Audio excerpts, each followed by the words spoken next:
Primeira parte, capítulo 7. As pregações do Tiberíades. Alguns dias haviam decorrido sobre os fatos que acabamos de narrar. Em Cafarnaum, não somente o cenário, mas também os atores, guardavam a mesma fisionomia. Compelido pela atitude irrevogável e enérgica do senador, Sulpício Tarquínius regressara a Jerusalém, obedecendo às ordens de Pilatos que, por sua vez, recebera notificação de Públio Lentulus referente à dispensa do lictor. Não devemos esquecer que Públio permanecia na Palestina com poderes amplos, na qualidade de emissário de César e do Senado, e a quem todas as autoridades da província, inclusive o governador, eram obrigados a acatar com especial atenção e máximo respeito. O procurador da Judéia não se esquecera, portanto, de substituir Sulpício do melhor modo possível, buscando conhecer, com interesse, os motivos do seu afastamento, assunto que o senador solucionou com o mais largo espírito de superioridade, do ponto de vista político. Pilatos coadjuvou, com a melhor boa vontade, o serviço de pesquisa, quanto ao paradeiro do pequeno Marcos, movimentando funcionários de sua inteira confiança e vindo pessoalmente a Cafarnaum, a fim de conhecer na sua intimidade as diligências efetuadas. O senador recebeu-lhe a visita com as mais altas mostras de consideração e aceitou-lhe a cooperação, sinceramente confortado, em vista de os acontecimentos desmentirem, perante o seu foro íntimo, as caluniosas acusações de que era vítima a esposa. Sua vida doméstica, porém, sofrera as mais profundas alterações. Não sabia mais viver aquelas horas de colóquio feliz com a esposa, da qual o separava um véu de dúvidas amargas e infinitas. Várias vezes tentou, improficuamente, readquirir a antiga confiança e a espontaneidade afetiva. Rugas de pesar vincaram-lhe então o semblante, ordinariamente altivo e orgulhoso, esfumando-lhe os traços fisionômicos num nevoeiro de preocupações angustiosas. Todos os seus íntimos, inclusive a esposa, atribuíam ao desaparecimento do filhinho tão singular metamorfose. Nas horas habituais das refeições, notava-se-lhe o esforço para desanuviar a fisionomia. Dirigia-se, então, à mulher ou respondia às suas perguntas carinhosas com monossílabos apressados, acentuando as palavras com laconismo incompreensível. Sofrendo amargamente com aquela situação, Lívia apresentava-se cada vez mais abatida, tentando em vão decifrar o motivo de tantas provações e infortúnios. Muitas vezes procurou sondar o espírito de Públio, de modo a levar-lhe um pouco de carinho e consolação, mas ele evitava as expansões afetuosas com pretextos decisivos. Quase que lhe aparecia tão somente no triclínio e, feita a refeição costumeira, retirava-se abruptamente para o grande salão do arquivo, onde passava todas as suas horas de inquietadoras meditações. De Marcos, nenhuma notícia havia que lhe proporcionasse a mais ligeira sombra de esperança. Por uma formosa manhã da Galiléia, vamos encontrar Lívia em uma palestra íntima com a serva dedicada e amiga fiel, a quem replica nestes termos: depois de carinhosamente inquirida acerca do seu estado de saúde. Sinto-me bem mal, minha boa Ana. À noite, o coração bate-me descompassadamente, e hora a hora vejo crescer-me no íntimo dolorosa impressão de amargura. Não poderia bem definir meu estado, ainda que o quisesse. O desaparecimento do pequenino enche-me a alma de lúgubres presságios, multiplicando o peso das minhas aflições maternas, quando não posso vislumbrar, nem de leve, a causa de tamanhos padecimentos. E agora é, sobretudo, o estado de Públio o que mais me acabrunha. Ele foi sempre um homem puro, leal e generoso, mas de algum tempo a esta parte, noto-lhe singulares diferenças no temperamento, agravando-se-lhe os sintomas doentios com maior intensidade, após o incompreensível desaparecimento do nosso filhinho. A mim se me figura que ele vem sofrendo os mais fortes distúrbios sentimentais, com sérios prejuízos para a saúde. Bem vejo, senhora, quanto sofreis. aventou a serva carinhosa. Sei que sou uma criatura humilde sem nenhum valor, mas pedirei a Deus que vos proteja incessantemente, restabelecendo a paz do vosso coração. Criatura humilde e sem valor? Diz a pobre senhora, buscando demonstrar-lhe o grau de sua estima sincera. Não digas isso, mesmo porque não sou dessas almas que aferem o valor de cada um pelas posições que desfruta, ou pelas honras que recebe. Filha única de pais que me legaram considerável fortuna, cidadã romana, com as prerrogativas de mulher de um senador, vês quanto sofro nos trabalhos amargos deste mundo. Os títulos que o berço me outorgou não conseguiram eliminar as provações que o destino também me trouxe, com a mocidade e a fortuna fácil. Reconhece, pois, que sendo eu patrícia e tu uma serva, não possuímos um coração diverso, mas sim o melhor sentimento de fraternidade que nos abre a porta de uma compreensão carinhosa, a valer por asilo suave nos dias tristes da vida.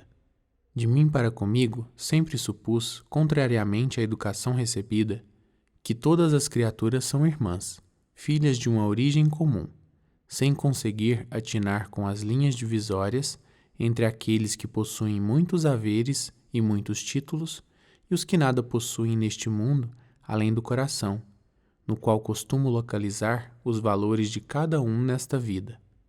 Senhora, exclamou a serva, tocada da mais grata surpresa, vossas palavras me comovem, não somente por partirem dos vossos lábios, dos quais me habituei a ouvir-vos sempre com carinho e veneração, mas também porque o profeta de Nazaré nos tem dito a mesma coisa em suas prédicas. Jesus? Perguntou Lívia de olhos brilhantes, como se aquela referência fosse avivada mediante apelo superior a uma fonte de consolação, da qual se houvesse momentaneamente esquecido. Sim, minha senhora, e por falar nele, por que não buscardes um pouco de conforto nas suas divinas palavras? Juro-vos que as suas expressões, sábias e amorosas, vos consolariam no meio de todos os pesares, proporcionando-vos sensação de vida nova. Se quisesseis, eu poderia conduzir-vos à casa de Simão, discretamente, a fim de receberdes o benefício de suas lições carinhosas. Receberíeis, assim, a alegria da sua bênção, sem vos expordes às críticas alheias, nutrindo o vosso coração dos seus luminosos ensinamentos. Lívia pensou intensamente naquele alvitre, que se lhe figurava providência salvadora, respondendo por fim: os sofrimentos da vida muitas vezes me têm dilacerado o coração, renovando os meus raciocínios acerca dos princípios que me foram ensinados desde o berço. E é por isso que, acolhendo a tua ideia, acho de meu dever procurar a Jesus publicamente, como fazem outras mulheres destes lugares. Era minha intenção procurá-lo antes do nosso regresso a Roma, para lhe manifestar meu reconhecimento pela cura de Flávia, fato que me deixou profundamente impressionada, mas que não nos foi possível comentar, em razão da atitude hostil de meu marido. Agora, novamente desamparada, no estuar das minhas dores, recorrerei ao profeta para obter um lenitivo ao coração opresso e torturado. Mulher de um homem que, por força da sua carreira política, ocupa agora o mais alto cargo desta província, irei a Jesus como criatura deserdada da sorte, em busca de amparo e consolação. Senhora, e vosso esposo? Perguntou Ana, antevendo as consequências daquela atitude. Procurarei cientificá-lo da minha resolução, mas se Públio esquivar-se, ainda uma vez, a minha presença para um entendimento mais íntimo, irei mesmo sem ouvi-lo, com respeito ao assunto. Vestirei os trajes humildes desta região de criatura simples, irei a Cafarnaum, hospedando-me com os teus parentes, nas horas necessárias, e no momento das práticas, quero ouvir a palavra do Messias, de coração contrito e alma compadecida pelos infortúnios dos meus semelhantes. Sinto-me profundamente insulada nestes últimos dias e tenho necessidade de conforto espiritual para o meu coração combalido nas provas ásperas. Senhora, Deus abençoe os vossos bons propósitos. Em Cafarnaum, Os meus parentes são muito pobres e muito humildes, mas vossa figura está ali no santuário da gratidão de todos, bastando uma palavra vossa para que se ponham à vossa disposição como escravos. Para mim não existe fortuna que se iguale a essa, da paz e do sentimento. Não procurarei o profeta para solicitar-lhe atenções especiais, porque basta a sua caridade, no caso de minha filha, hoje sadia e forte, graças à sua piedade de justo, mas tão somente para buscar conforto ao meu coração dilacerado. Presinto que, lhe ouvindo as exortações carinhosas e amigas, alcançarei energias novas para enfrentar as provações mais amargas e rudes. Sei que ele me conhecerá nos trajes pobres da Galileia. Todavia, na sua intuição divinatória, compreenderá que, dentro do peito da romana, pulsa um coração amargurado e infeliz. As duas combinaram, então, ir juntas à cidade, na tarde do primeiro sábado.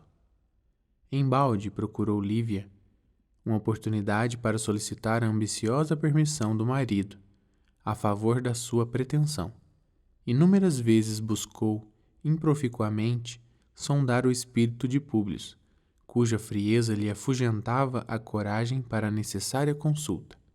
Ela, porém, havia resolvido procurar o mestre de qualquer maneira. Abandonada numa região em que somente o marido podia compreendê-la integralmente, dentro da sua esfera de educação e rudemente provada nas fibras mais sensíveis da sua alma feminina, de esposa e mãe, a pobre senhora assim deliberou, com pleno assentimento da sua consciência honesta e pura. Talhou uma roupa nova, de conformidade com os usos galileus, de maneira a não se fazer notada na multidão comum nas prédicas do lago, e cientificando a comênio da necessidade que tinha de sair naquele dia, a fim de que o marido fosse avisado à hora do jantar, dirigiu-se, na data previamente determinada, pelos caminhos que já conhecemos, em companhia da serva de confiança. Na residência humilde de pescadores, onde se abrigavam os familiares de Ana, Lívia sentiu-se envolvida em radiosas vibrações de serenidade, amiga e doce. Era como se o seu coração desalentado encontrasse uma claridade nova naquele ambiente de pobreza, de humildade e ternura.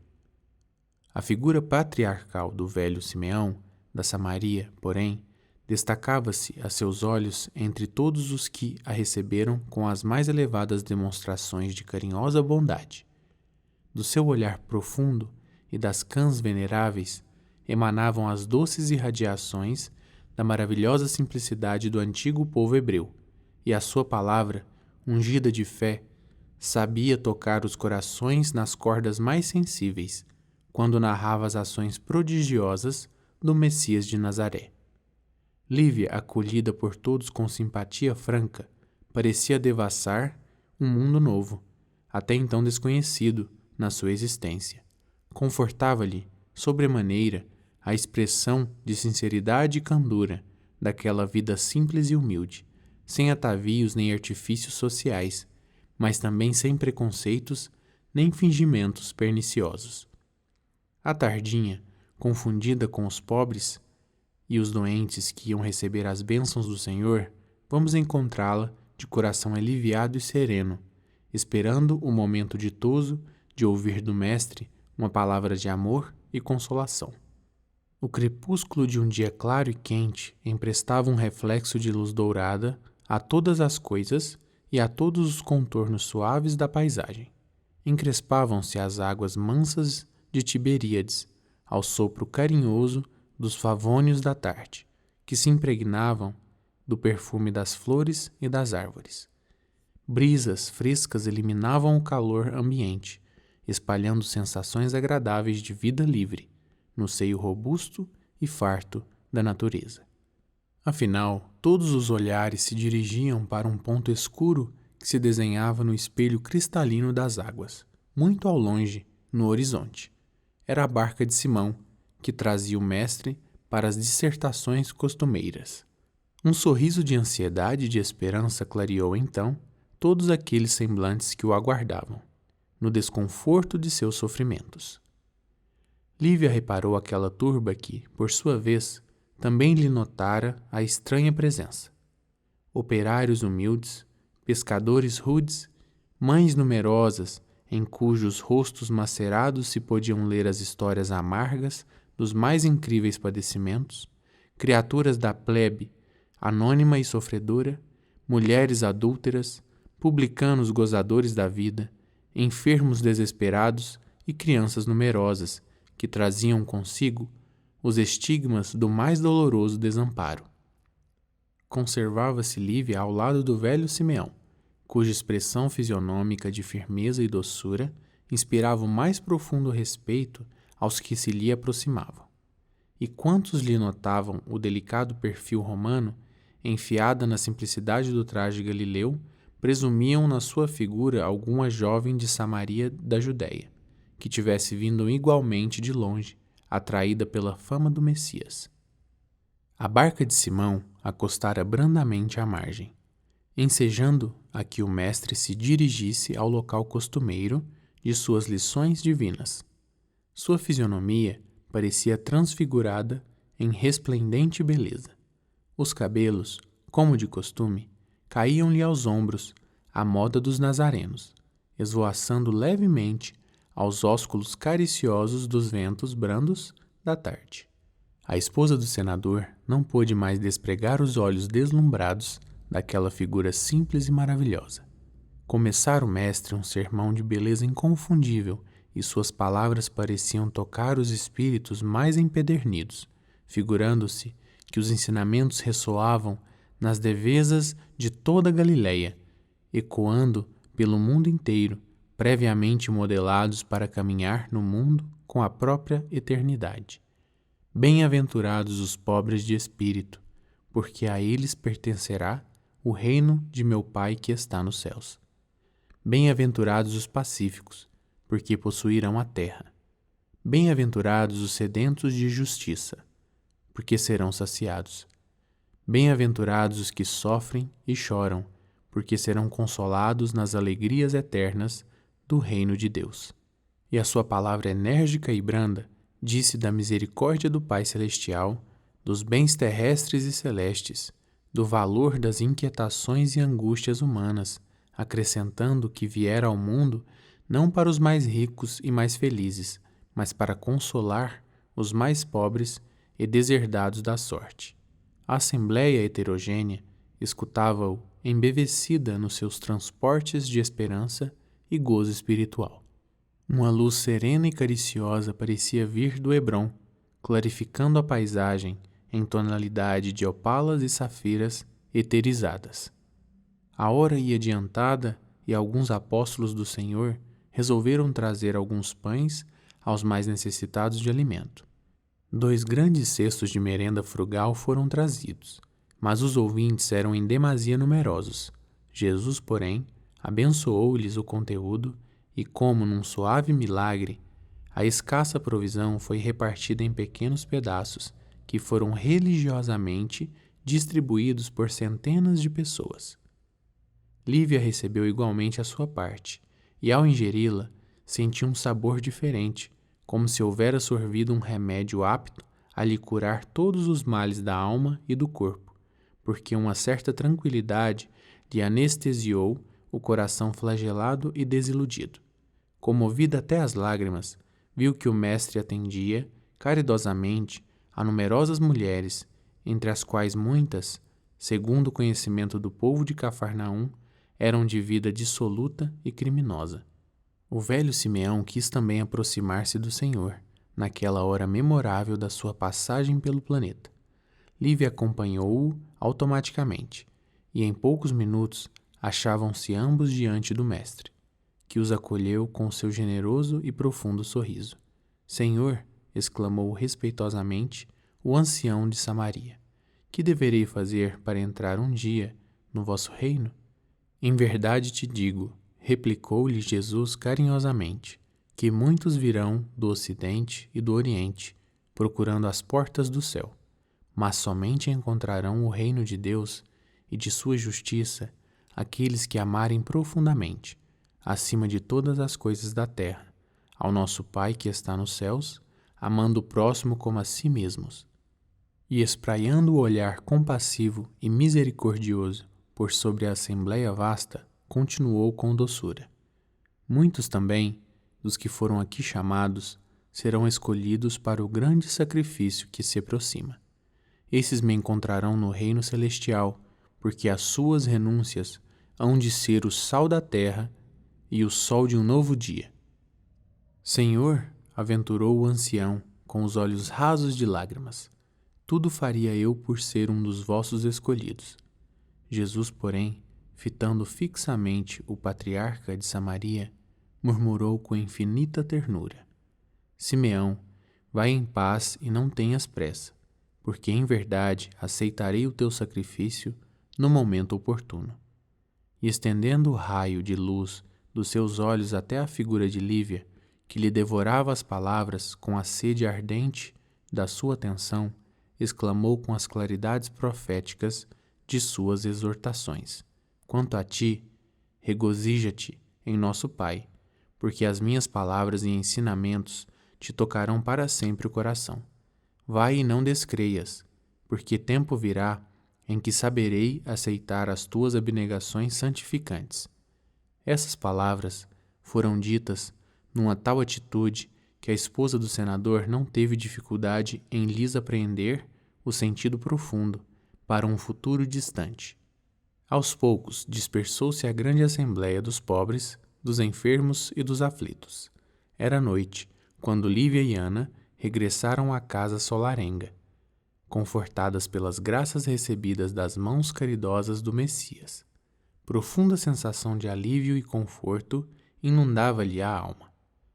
Penetrando, porém, nos seus aposentos, Lívia encontrou de frente a figura enérgica do marido, que deixava transparecer na fisionomia carregada os mais intensos sinais de irritação, como acontecia nos momentos de seu mais ríspido mau humor.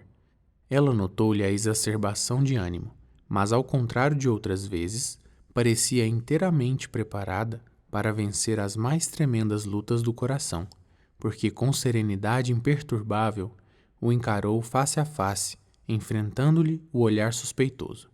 Afigurava-se-lhe que a flor de eterna paz espiritual lhe desabrochava no íntimo, ao suave calor das palavras do Cristo, porquanto lhe parecia haver atingido terreno até então desconhecido, de serenidade estranha e superior. Depois de fitá-la de alto a baixo, com seu olhar duro e inquiridor, exclamou Públio, mal sopitando a cólera incompreensível: Então, que é isso? Que poderosas razões levariam a senhora a ausentar-se de casa em horas tão impróprias para as mães de família? Públio respondeu com humildade, estranhando aquele tratamento cerimonioso: Por mais que buscasse comunicar-te minha resolução de sair na tarde de hoje, fugiste sempre de minha presença, esquivando-te a minha consulta, e eu necessitava procurar o Messias de Nazaré, de modo a acalmar meu coração desventurado. E precisavas de disfarce para encontrar o profeta do povo? Atalhou o senador com ironia. É a primeira vez que noto uma patrícia usando tais artifícios para consolar o coração. Vai a tanto assim a seu menosprezo pelas nossas mais sagradas tradições familiares? Supus não me ficasse bem fazer-me notada na multidão das pessoas pobres e infelizes que procuram a Jesus nas margens do lago, e, identificando-me com os sofredores, não presumi desacatar nossos costumes familiares, mas sim acreditei agir em favor do nosso nome, considerando a circunstância de ocupares, no momento, nesta província, a mais alta expressão política do império. A menos que esteja disfarçando algum outro sentimento, como dissimula a posição social com a indumentária, muito errou procurando Messias nesses trajes, porque, afinal, estou investido de poderes para requisitar a presença de qualquer pessoa da região em minha casa. Mas Jesus, revidou Lívia corajosamente, deve estar para nós muito acima dos poderes humanos, que sabemos tão precários por vezes. Acho que a cura da nossa filhinha, diante da qual todos os nossos recursos foram impotentes, é o bastante para fazê-lo credor da nossa gratidão imperecível. Ignorava que a sua organização mental fosse tão frágil em face dos sucessos do Mestre de Nazaré, aqui em Cafarnaum, continuou o senador asperadamente. A cura de nossa filha? Como assegurar uma coisa que a sua argumentação pessoal não pode provar com dados positivos? E ainda que esse homem, revestido de forças divinas para o espírito simples e ignorante dos pescadores galileus, tivesse operado essa cura com a sua intervenção sobrenatural, vindo a este mundo da parte dos deuses, poderíamos chamar-lhe impiedoso e cruel, sarando uma menina enferma de tantos anos e permitindo que os gênios do mal e da perversidade nos arrebatassem o filhinho sadio e carinhoso, em cuja fronte colocava a minha ternura de pai todo um futuro brilhante e promissor. Cala-te, Públio, revidou ela, tomada de uma força superior que lhe conservava toda a serenidade do coração. Recorda-te que os deuses podem humilhar-nos com dureza e vaidade absurda e orgulhosa.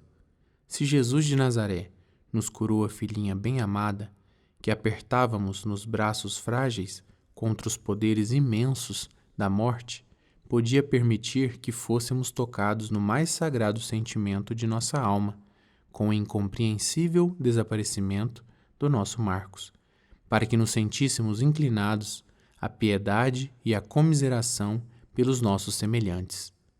A senhora se compromete com essa demasiada tolerância que vai ao absurdo da fraternização com os escravos, disse Públio com rispidez e austera severidade.